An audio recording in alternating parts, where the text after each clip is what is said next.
बिस्मिल्लाहिर्रहमानिर्रहीम। We discuss about the properties of the proton and the positive rays. यहाँ आज हम आगे डिस्कस करेंगे डिस्कवरी ऑफ प्रोटॉन या डिस्कवरी ऑफ पॉजिटिव रेज के बाद हम यहाँ देखेंगे properties of the positive rays or canal rays. तो स्टार्ट करते हैं, let's go. Travel in a straight line, पहली बात हमने क्या की सीखी, यहाँ ये travel in a straight line करते हैं बिल्कुल कैथोड रेज की तरह।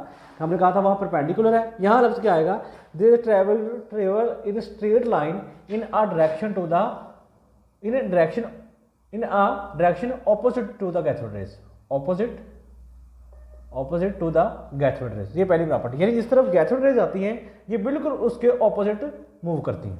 दूसरा क्या है, इट प्रोड्यूस फ्लैशेस, ये फ्लैशेस प्रोड्यूस करती हैं। इसमें फ्लैशेस जो है यानी ये फ्लैश करती हैं, जैसे कि आप मोटरवे पे आपने सफ़र किया ही होगा, जब आप मोटर जा रहे होते हैं किसी भी रास्ते में आप या किसी भी आम भी रोड पे जा रहे हो तो साइन बोर्ड लगे होते हैं, जैसे उस पर लाइट पड़ती है तो वो ज़्यादा चमकना शुरू कर देते हैं।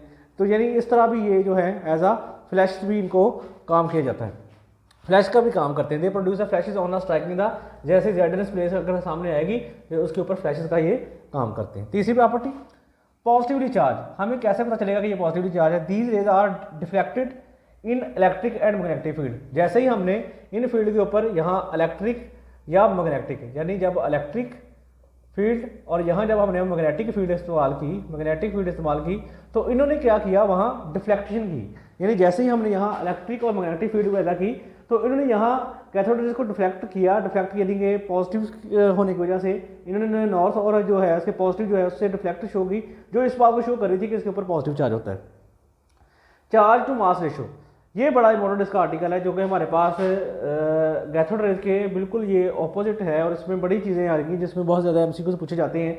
The charge to mass ratio for these rays is always smaller than for the electrons, यानी जो इसकी वैल्यू है ई ओवर एम वैल्यू, जिसे चार्ज टू मास रेशो भी कहते हैं, ये स्मॉलर होती है, छोटी होती है, कम होती है बनिस्बत कैथोड रेज के, इलेक्ट्रॉन के या कैथोड रेज के।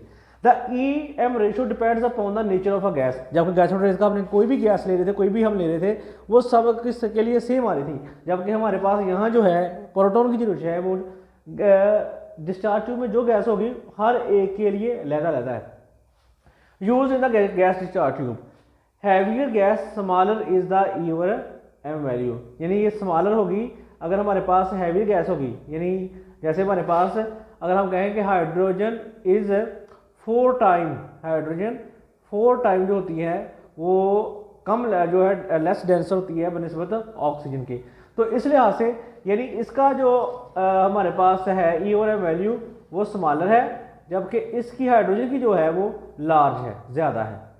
अब इसकी रीज़न क्या है, the E O M ratio is highest when the hydrogen is present because the positive particle obtain from the hydrogen have the least M value, क्योंकि उसका मास कम है। जब उसका मास कम होगा और इलेक्ट्रॉन से डिवाइड करेंगे, यानी जब हम इसका रिलेशन निकालेंगे लाइट मास होने की वजह से, तो ये वैल्यू ज़्यादा आएगी, hence its E M value is highest. तो इसके बाद हम देखते हैं कि इसकी कंक्लूजन कैसे करनी है। तो हमने भी देखा कि ट्रैवल इन स्ट्रेट लाइन, पहली बात प्रोड्यूस फ्लैशेस, यानी ये किसी चीज़ में पड़ती है तो प्रोड्यूस फ्लैश करती है, स्पेशली जेड स्प्लेट के ऊपर। पॉजिटिव चार्ज कैसे साबित हुआ कि they are deflected toward electric and magnetic field. फिर हमने चार्ज और मास रेशो की ये 3 कंसेप्ट पढ़े। पहली बात हमारे पास क्या है कि इनका जो है ये स्मॉलर होती हैं, इसकी वैल्यू डिस्पल इलेक्ट्रॉन के। फिर कहता है कि ये नेचर ऑफ गैस पे डिपेंड करती हैं, जबकि कैथोड रेज में ऐसा नहीं था।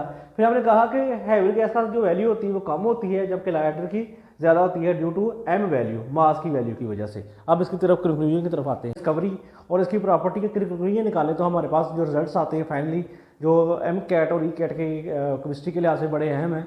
तो पेपर में अगर आ जाए तो किस तरह आपने अटैम्प्ट करना है, ये सारी चीज़ों को मद्देनजर रखते हुए ये जो है आपको लेक्चर जो है डिलीवर किया जाता है, तो इसको ज़रा देखिएगा और इसको शेयर भी कीजिएगा और सब्सक्राइब करना मत भूलिएगा। कंक्लूजन क्या है कि जब हमारे पास प्रॉपर्टी सारी जो है वो बयान कर दी गई, तो इसकी जो कंक्लूजन थी वो ये थी कि hydrogen produce the lightest particle, यानी हमारे पास हाइड्रोजन वो गैस है जिसने सबसे लाइटेस्ट पार्टिकल दिए थे। रदरफोर्ड वो साइंटिस्ट था cause this positive particles as a proton, ठीक है। रदरफोर्ड ने इन पार्टिकल को प्रोटॉन का नाम दिया था। याद रहे कि इलेक्ट्रॉन का नाम किसने दिया था, स्टोनी था, साइंटिस्ट स्टोनी था जिसने उसका नाम दिया था, और यहाँ प्रोटॉन को किसने नाम दिया था, रदरफोर्ड ने। It is also considered the fundamental particle of an atom. फिर कहता था from E over M value ratio of the proton, the mass of proton was जो था 1.67 जरा 10 की पावर -20 मल्टीप्लाई बाय 10 की रेज टू पावर 1/27 kg, और अगर AMU में लिखे तो 1.0073 AMU था।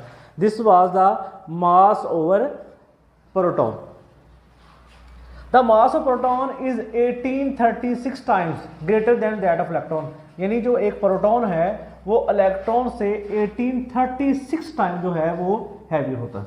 फिर हमारे पास कहता है जी ये बात बड़ी है, ये लास्ट टाइम का MCQ में पूछी गई थी in the MCAT। Proton and electron were discovered were 1886 and their properties were complete understood until the 1895, यानी 1895 में लेकिन जो है ये प्रॉपर्टीज जो है इलेक्ट्रॉन प्रोटॉन की कंप्लीटली तौर पे जो है वो डिस्कवर कर ली गई थी। तो इसमें हमने देखा डिस्कवरी ऑफ प्रोटॉन, उसकी प्रॉपर्टीज और उसके बाद कंक्लूजन, ये तीनों को तो नहीं इंपॉर्टेंट है। इसके बाद हम देखेंगे डिस्कवरी ऑफ न्यूट्रॉन।